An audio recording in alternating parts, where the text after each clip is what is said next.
hatukuweza kufika. Hata hapa Trans Nzoia kuna sehemu nyingi sana wangetaka tufike, na tumekubaliana viongozi George Natembeya na Eugene Wamalwa ya kwamba tutatafuta siku mbili tuende kaunti ya Busia na tutafuta siku moja tukuje hapa Trans Nzoia ndio tuweze kuzungumza na watu wetu na kunena na kukubaliana mambo ya hapo mbele. Labda neno moja ambalo kujifunza la Kiluya. Mimi ni mtu ya hapa. Unajua zamani nikiwa kijana mdogo niliweza kukaa pale kwa Banyala. Pale inaitwa Navaholo. Nilikuwa afisa tawala ndio zamani mwaka wa 1997. Nilikuwa dio hapo pale inaitwa Navaholo. Na kwa hivyo mimi naelewa lugha vizuri, kwa salamu niko sawa. Hata kusikia nasikia, kwa sababu vile nimekuambia sisi ni cousins.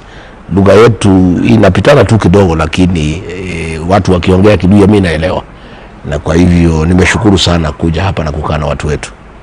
Labda pengine ungekuwa kwa ziara siku 3 pamoja na vigogo wenzako. Kando na ujumbe wa siasa ambao umekuwa, kuna mambo mengine ambayo ulikuwa unabebea jamii ya magharibi? Mimi nimefika hapa kuambia watu wetu wa mkoa wa Magharibi ya kwamba ni muhimu wajitafutie heshima kama jamii, kwa sababu hii ni jamii ya kuheshimika sana, ni jamii ambayo iko na bidii sana, ni jamii ambayo iko na watu wamesoma sana, ni jamii ambayo inaheshimika sana katika Jamhuri ya Kenya. Na ni ombi langu viongozi wa jamii hii ya Mlembe watafutie hii jamii heshima, kwa sababu hatutaki madharau kwa jamii. Tungependa kila jamii ipewe heshima yake na ipatiwe nafasi ya kuwa katika uongozi wa Jamhuri ya Kenya, kisiasa, kiuchumi, kiutamaduni, kwa kila sekta. Tungetaka hii jamii ipewe nafasi ya kuwa kipaumbele. Mheshimiwa Rigathi Gachagua, karibu tena kwa conversation ambayo tunaendelea nayo sasa hivi. Ningependa kujua tu, ama wakazi wa Western Kenya ungependa kujua unalipi ama chama cha DCP kwa wakulima wa Western Region, sababu Western Region tunategemea sana ukulima wa miwa. Ukiangalia kwamba viwanda vyetu Mumias Sugar, Chemelil, ukiangalia Nzoia, they are not doing well. What plans do you have to make sure kwamba they're doing well? Mungu akijalia kwamba tukuongeza. Ya kwanza, mimi nashukuru Mwenyezi Mungu kwa sababu amekuwa mkarimu sana kwa jamii ya Magharibi, kwa sababu iko mvua ya kutosha na iko rotuba nzuri. Na ni aibu kubwa ya kwa enea sana katika sehemu hii. Sehemu ambayo iko na rotuba nzuri na iko na mvua karibu mwaka nzima. Lakini hii ukulima wa miwa umefanya wakulima wa Magharibi kuwa watumwa. Na unapata wakulima pale katika sugar belt ya Mumias, ya Nzoia, pale West Kenya, pale Kabras, wako na maekali mengi sana ya miwa, lakini umasikini uko juu sana, kwa sababu zile mafaktoria imefinyilia wakulima kwa miaka mingi sana. Na ndio nilikuwa naambia watu ya hapa ya kwamba mimi nilikuweko, Musalia Mudavadi na Moses Wetangula wakiweka mkataba na Rais William Ruto kabla ya uchaguzi. Ilikuwa tariki 15 mwezi wa 4 mwaka wa 22, na hao viongozi wawili walisikizana na William Ruto, na iko kwa mkataba niko nayo hapa ya kwamba akipata nafasi ya uongozi baada ya kupewa support na watu ya Magharibi, atarekebisha upya factory ya Mumias na ile ya Nzoia, kununuliwa mashini mpya ya diffuser na zile zingine za kisasa, madeni yote ya wakulima ilipwe, madeni ya wafanyikazi ilipwe, na wakulima waweze kupata haki yao na wakule jasho yao. Na ni aibu kubwa sana ya kwamba hiyo haikuwezekana. Hiyo mkataba hukutimizwa, na badala yake hizo kampuni ziliuziwa Wahindi. Na hii Wahindi sio wenye kununua. Hawa ni wale wanaitwa proxy. wenye kununua ni watu wakuu sana ndani ya serikali. Wafanyikazi wa Nzoia na Mumias wangali wanahangaika, wakulima wangali wanahangaika. Wiki mbili iliyopita bei ya miwa ilishuka kutoka 6,500 kwa tani mpaka 5,500. Katika finance bill imekuja, kuna mabadiliko imefanywa juu ya transport ya miwa ambayo itafanya transport iende juu, na hiyo gharama itasukumiwa mkulima. Mimi nikipata nafasi ya uongozi katika Jamhuri ya Kenya, jambo la kwanza ni hizo faktoria mbili ya Mumias Sugar na Nzoia ambayo imepatiwa watu binafsi. Serikali yangu itaelegesha kwa wakulima, hasa ukijua iko nuclear estate kubwa sana pale Mumias na pale Nzoia. Hiyo ni mali ya watu wa Bungoma na watu ya Kakamega, na ukiangalia ile bei, hiyo shamba imekodishwa kwa miaka 30. Hiyo ni unyang'anyifu, ni kuibia wakulima mchana, kwa sababu ile bei imewekwa ya kukodisha hayo mashamba kwa miaka 30 iko chini sana. Kwa hivyo niseme kitu ya kwanza ni kulegesha hizo faktoria mbili kwa wakulima wa Mumias na wale wa Nzoia. Number 2 ni kujaribu kuongea na wakulima pia wafanye kitu inaitwa diversification. Wasilime miwa peke yake. Mimi najua wanalima mahindi kwa sababu ya kutumia kama vyakula na maharagwe, lakini tungependa kuwahimiza na kuwaletea seedlings ya avocado, ya macadamia, ndio pia juu ya miwa wakuwe na crops zingine ambazo zinaendelea at the same time. Unajua miwa inakaa sana, utakuta ile miwa saa ingine imechelewa, ile plant ya kwanza saa ingine inachukua 24 months na mkulima anangoja. Ratoon 1 inachukua karibu mwezi 18. Ratoon 2 inachukua karibu mwezi 14, mwezi 12. Hiyo ni muda mrefu sana mkulima akiwa amengoja, na anakula, akona watoto na wasomesha, akona mahitaji ya kila siku. Kwa hivyo juu na hii ukulima wa miwa, lazima kuwe na mpango ya kuhimiza wakulima katika mkoa wa Magharibi wakubali juu na miwa wakuwe na cash crops zingine na food crops zingine ya kuwasaidia wakingoja ile harvesting ya miwa, na ile process iko mrefu sana ya kusiaga hiyo miwa na kuwalipa. Kwa hivyo hayo ndio mambo ningetaka kuona ikifanyika juu ya ukulima katika sehemu hii. Mheshimiwa Gachagua, labda majority of the youth ama sisi kama youth huwa tunafeel kwamba at some point we are not represented well. I don't know, what's your plan for the youth in terms of employment? Unajua wasikubali. Vijana ni viongozi wa leo, si wa kesho, na kwa wingi ndio wengi ya kwamba watapigania viti za uongozi, na wapendane na waunge mkono vijana wenzao. Hizi viti karibu wote watachukua, watakuwa ma MCAs, watakuwa ati mmetupangia nini? Serikali inatupangia nini? Nyinyi viongozi mnapangia nini sisi vijana? Hapana. Vijana wachukue nafasi, wakuja wapange mambo yao. Na wako na numbers. Wako na numbers ya kutosha. Na vile walionyesha wakati ya finance bill ya 2024, hao vijana wanaweza chukua NC na kuongoza na kuendelea naye.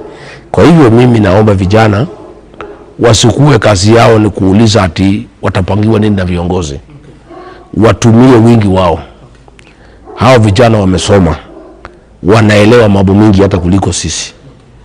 Wakuje wachukue nafasi ya uongozi, ndio wakuwe katika meza ya kupanga kesho yao, ndio wapange kesho yao vile wangetaka.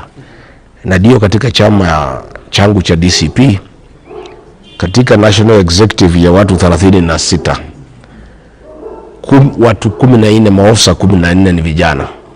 chini ya miaka 35 na wengi sana chini ya miaka 20, na pale tumeweka katika uchaguzi ujao, tumesema vijana watalipa nusu ya ile pesa imewekwa ya mgombea kiti analipa. Kama imewekwa 50,000 kwa kiti ya MCA, vijana below 35 watalipa 25,000.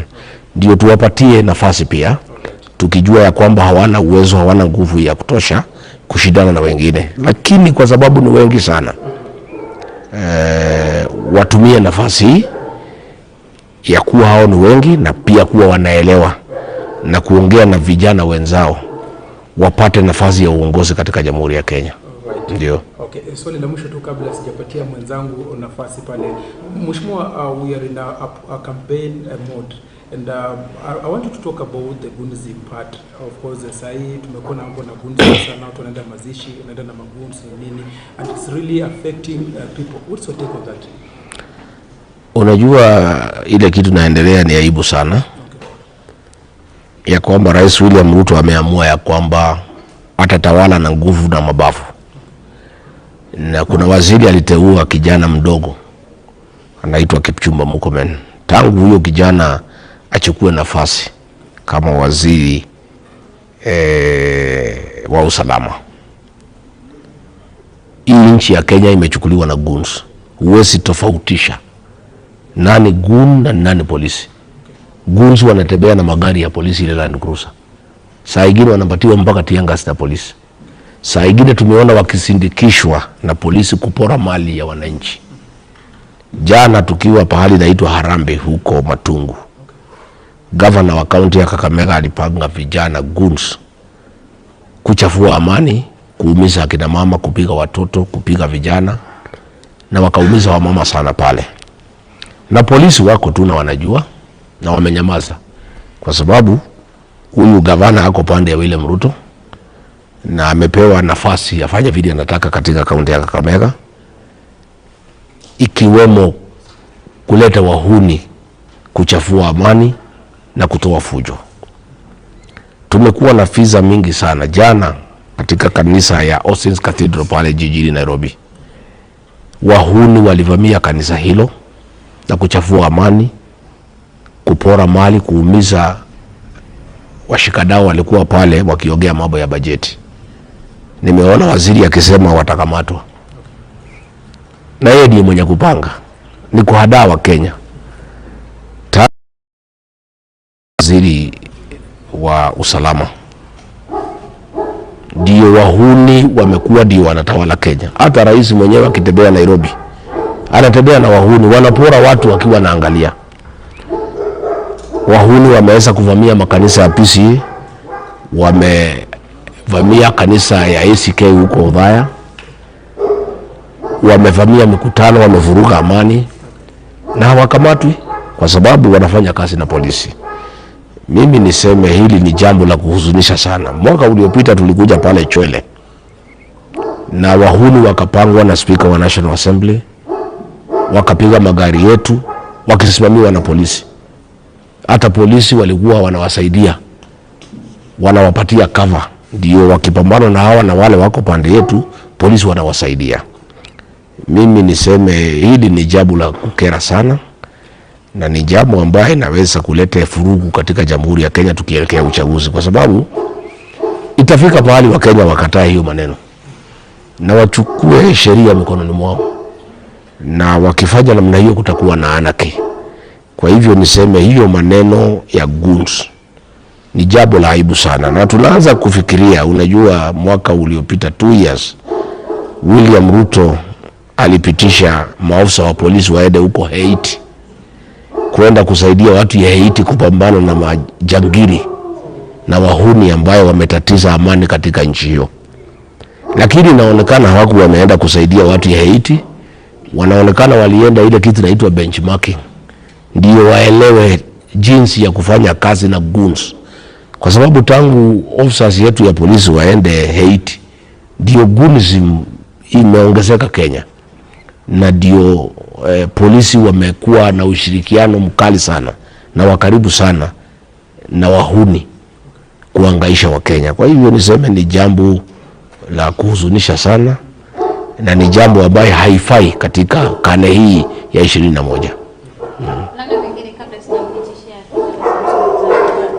swala la polisi ambalo unazungumzia sasa, na tumeona jana kulikuwa mkutano no, unajua tulikuja siku ya Ijumaa tukafanya mkutano pale Luanda ambaye ulifana sana. Tukatoka hapo tukaenda pale Kisa East, pahali ambako chama changu cha DCP ilishinda uchaguzi mdogo na Mheshimiwa Aduda akakuwa MCA wa kwanza wa DCP katika kaunti ya Kakamega. Tukafanya mkutano hapo, ndio tukatoka hapo tukaenda Malava tukafanya mkutano, na tukafanya mikutano ingine 2 tukimaliza usiku sana. Tulikuwa tumepanga mkutano kubwa sana katika mji wa Kakamega ambaye ndio headquarter ya Western Region. Mkutano mkubwa sana ulipangwa hapo na Deputy Party Leader wetu Cleo Malala kwa niaba ya United Opposition, na inaonekana Rais William Ruto alipofika kutoka ng'ambo ambaye alikuwa ameenda kwa siku kadhaa, alielezwa ya kwamba tumeingia magharibi na kimeumana kwa sababu mikutano yetu imejaa na ni one term kila pahali. Kufikiria kwangu aliamua kusabaratisha mkutano wetu, mwenyewe akaamua kuja Kakamega na akakuwa na sherehe hapo katika Masinde Muliro University, na ndio maafisa wa polisi wakaamua hatuwezi fanya mkutano wetu rais akiwa town kwa sababu hawataki kulinganisha mkutano yake na yetu. Mkutano ya rais siku hizi kila pahali katika Jamhuri ya Kenya watu wanaletwa na mabasi, halafu wanapewa kila mtu shilingi 1,000. Rais William Ruto hawezi kuzungumzia watu bila kulipwa. Wakenya wamemwacha, na akitaka kuwazungumzia lazima awalipe. Mikutano ya rais siku hizi imejaa mabasi ile ya majano, na aliona mkutano yetu ni ile inaitwa organic, sisi hatulipi mtu yeyote. Nikafikiria kwangu rais alitaka hataki imejaa maelfu, wakisema one time aende nyumbani. Nafikiri washauri yake wakaona ataaibika, na ndio usiku wa manane tukapata ripoti kama tunapumzika kwa hoteli ya General Service Unit, na wale anti-riot wameletwa kutoka Nandi, wameletwa kutoka Kisumu, wameletwa kutoka Busia, wameletwa from Rift Valley na the whole of Western. Na sasa sababu ni viongozi ambaye tuko responsible, tukaona hatutaki kuumiza wafuasi wetu. Tunge insist mkutano ingekuwa na vita dhidi ya wafuasi wetu na polisi wale ambao waliletwa. Kwa hivyo rais alikuja kusabaratisha mkutano wetu na baadaye asubuhi akaondoka. Kwa hivyo hakuwa na kazi yote alikuwa amekuja kufanya hapa Kakamega, alikuwa anataka tu kusabaratisha mkutano wetu. Lakini la kukasirisha sana ni kwamba polisi pia walipiga watoto. Iko watoto walikuwa natoka music festival. Nafikiri rais na watu yake wakafikiria ni sisi tunakuja na wafuasi ndani ya Kakamega town. Nafikiri hata hao polisi watumia akili, kwa sababu sisi hatuwezi kodishwa basi za shule. Hii ni basi ya rangi ya yellow, ni basi ya shule. Sisi hatuwezi pewa nafasi ya kukomboa hiyo magari. Number 2, hao maofisa wanajua sisi hatusafirishi watu na mabasi. Watu wetu wanakuja mkutano mkuu kwa sababu ni kujitolea, kwa sababu ya mapenzi na kuamini yale ambaye sisi tunaongea juu yake. Kwa hivyo hao watoto wa shule walipigwa sana na tear gas. Uliona kwa runinga vile wanalia. Ni mambo ya aibu sana ya kwamba polisi wetu wale wanatakiwa kuweka amani, wale ambao wanatakiwa kuhakikishia Wakenya usalama wao, ndio wanapiga watoto wa shule ambao hawana hatia. Hao watoto hawajui hata hii siasa ya